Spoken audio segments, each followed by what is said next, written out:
안녕하세요. 메디컬 캐스트 박나영입니다. 현대인들의 대부분이 목 통증과 허리 통증으로 한 번쯤은 일상생활의 불편함을 느껴보셨을 거라고 생각되는데요. 이렇게 누구나 한 번쯤은 느껴봤던 통증이기 때문에 금방 괜찮아지겠지 생각하고 아무렇지 않게 넘기시는 분들 많으실 겁니다. 하지만 목과 허리는 한 번 망가지게 되면 쉽게 돌아오지 못한다는 사실 알고 계셨나요? 그래서 오늘은 목과 허리의 통증을 일으키는 대표적인 질환, 목 디스크와 척추관 협착증에 대해서 연세 리더스 통증의학과 의원, 통증의학과 전문의 최현우 대표 원장님을 모시고 원인부터 증상, 치료법까지 자세히 이야기 나눠보도록 하겠습니다. 원장님 안녕하세요. 네, 안녕하세요. 연세 리더스 통증의학과의 통증의학과 전문의 최현우 대표 원장입니다.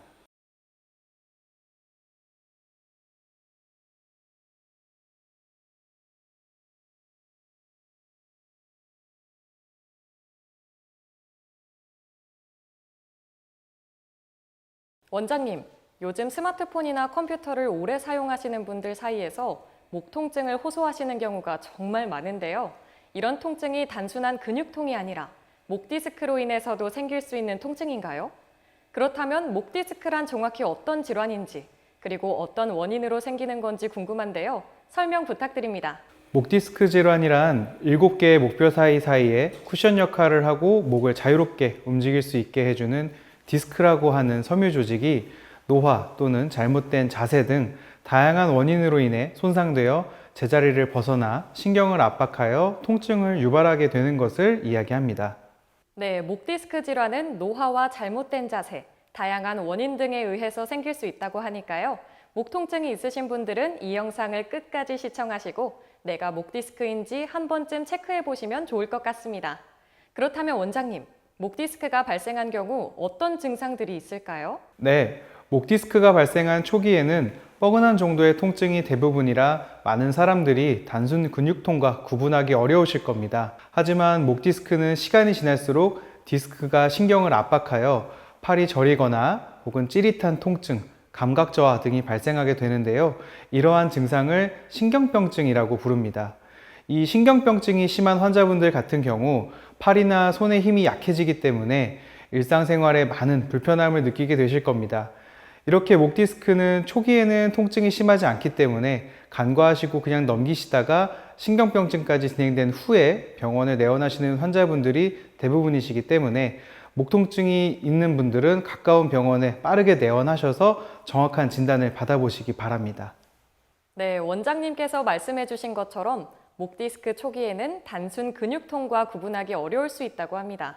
목 통증으로 일상생활에 불편함을 느끼고 계신다면 병원에 내원하시어 진단 한번 받아보시면 좋을 것 같습니다. 다음은 목만큼 우리 몸에서 중요한 허리, 허리의 대표 질환인 척추관 협착증에 대해서 원장님과 이야기 나눠보도록 하겠습니다. 원장님, 척추관 협착증이란 어떤 질환인가요? 설명 부탁드립니다. 우리 몸의 척추뼈 안쪽에는 몸과 다리의 감각 및 움직임을 조절하는 신경이 있습니다. 이 신경이 지나가는 통로를 척추관이라고 하는데요. 이러한 척추관이 나이가 들면서 퇴행성 변화에 의하여 척추뼈에 골편이 생기거나 후관절 또는 인대의 비후와 구조적인 변화들로 인해 신경 통로가 좁아지게 되면서 신경 뿌리를 압박하게 되어 통증을 유발하게 되는 것을 척추관 협착증이라고 합니다. 척추관 협착증이란 쉽게 말해 퇴행성 변화로 인해 신경 통로가 좁아져서 발생하는 질환이란 말씀이시군요. 그렇다면 원장님, 척추관 협착증이 발생하게 된다면 어떠한 증상이 나타날까요? 척추관 협착증의 가장 대표적인 증상으로는 허리를 펼 때 통증이 심해지며 신경성 파행이라고 하는 걷거나 움직일 때 엉덩이 위에서부터 점점 허벅지, 종아리, 그리고 발까지 내려가는 저리고 시린 통증과 힘이 빠지는 증상이 나타나게 됩니다.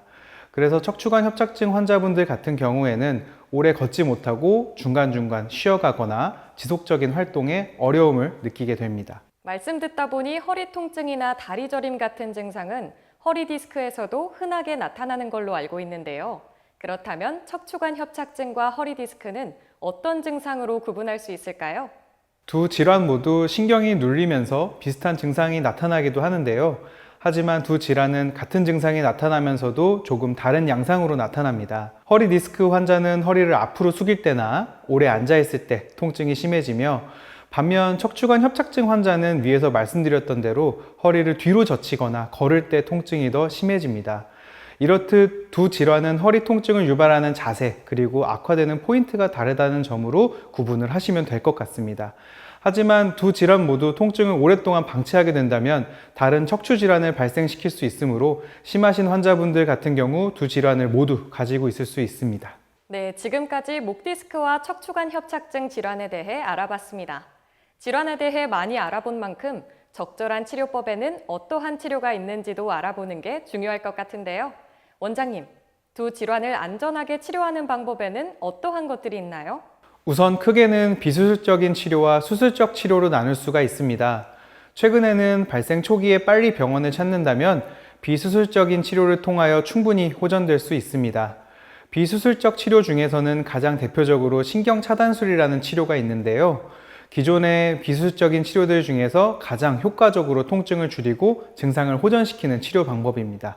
네, 그럼 말씀해주신 신경차단술이라는 것은 어떤 치료인가요? 신경차단술은 수술 없이 목, 허리 디스크와 척추관 협착증을 치료하는 방법으로 실시간 영상 장치를 이용해서 직접 척추 상태를 확인하면서 통증의 원인이 되는 부위를 찾아 치료 약물을 주입하는 특수 치료법입니다. 처음 듣는 분들은 신경 전달을 차단하는 시술로 오해하실 수 있는데요. 실제로는 신경 주변에 약물을 투여하여 신경 주변의 염증을 줄여서 통증을 차단하는 의미를 가지고 있으므로 크게 걱정하지 않으셔도 괜찮습니다. 네, 수술 없이도 두 질환을 치료할 수 있다는 건 굉장히 좋은 소식인 것 같은데요. 그럼 이 신경차단술의 장점에는 어떠한 것들이 있는지 궁금합니다. 신경차단술의 가장 큰 장점은 간단함입니다.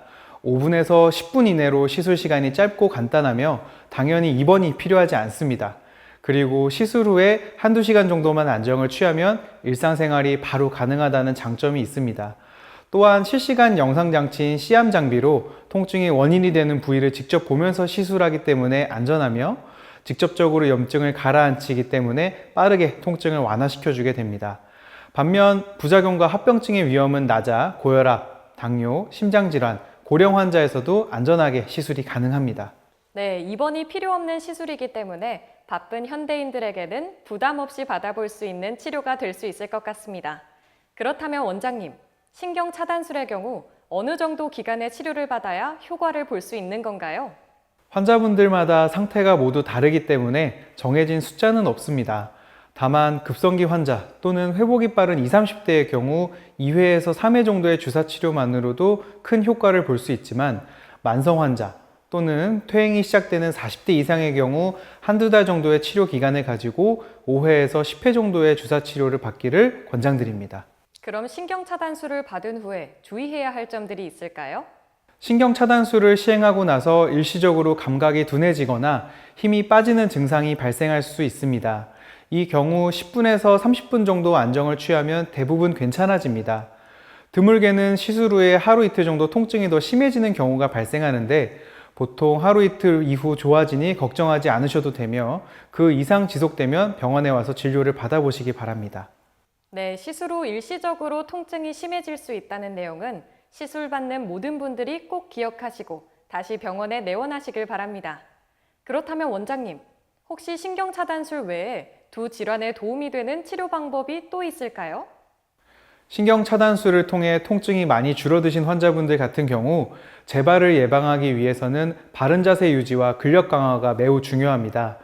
일반 환자분들 같은 경우 어떤 운동과 재활을 해야 하시는지 막막한 분들이 많으실 겁니다. 그런 분들에게는 도수치료를 추천드립니다. 도수치료란 전문적인 교육을 받은 전문 도수치료사들이 뭉치고 긴장된 근육 및 근막, 신경을 이완시켜 통증을 줄이고 운동 방법과 관리법을 지도하여 통증의 재발을 예방할 수 있도록 도와주는 치료 방법입니다. 통증이 심하신 많은 분들이 주사 치료와 병행하여 도수 치료를 한 번쯤은 받아보시면 좋을 것 같습니다. 원장님, 그렇다면 통증을 치료하는 방법은 이 두 가지 방법만 있나요? 아닙니다. 주사 치료나 도수 치료와 같이 효과가 좋은 또 다른 치료 방법으로는 체해 충격파 치료가 있습니다.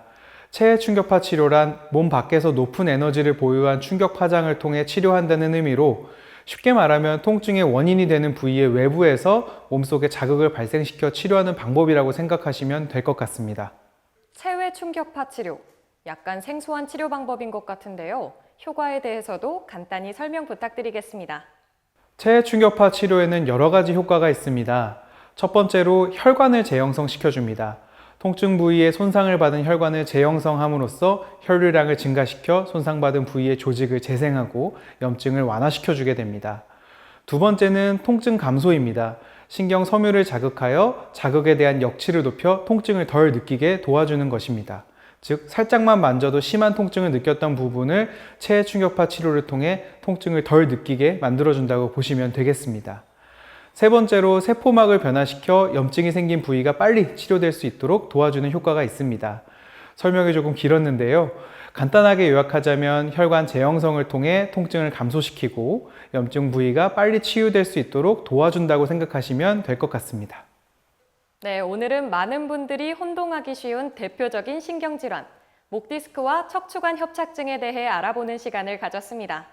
스마트 기기 사용이 일상화된 요즘, 목과 허리 통증을 겪는 분들이 점점 늘어나고 있는데요. 이번 영상을 통해 단순한 통증이 아닌 신경질환일 수 있다는 점, 그리고 초기에 정확한 진단과 치료가 중요하다는 사실을 꼭 기억하셨으면 좋겠습니다. 소중한 건강을 지키기 위해선 적절한 조기 치료가 가장 중요하다는 사실을 다시 한번 강조드리며 오늘 귀한 말씀 전해주신 연세 리더스 통증의학과 의원, 통증의학과 전문의 최현우 대표원장님께 진심으로 감사 인사드리며 이만 마무리하겠습니다. 감사합니다.